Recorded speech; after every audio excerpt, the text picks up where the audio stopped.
अम्मी, आपने जुल्करनैन मामू को भी फ़ोन किया था? इमरान का फ़ोन आया था अम्मी मुझे। वो कह रहा था अपनी माँ को समझा देना आइंदा मेरे अब्बू को कॉल ना करें। खुदा का वास्ता है अम्मी, आपको आपके एक फ़ोन की वजह से उनके घर में बहुत झगड़ा हुआ है।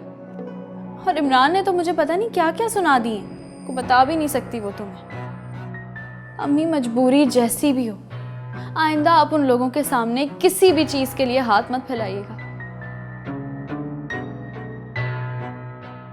और ये जो मेहरबानी हम पर नजीब खालू करके गए हैं, हाजरा खाला को इसके बारे में पता चला तो वो क्या सलूक करेंगी हमारे साथ? अंदाजा है कुछ आपको इसका?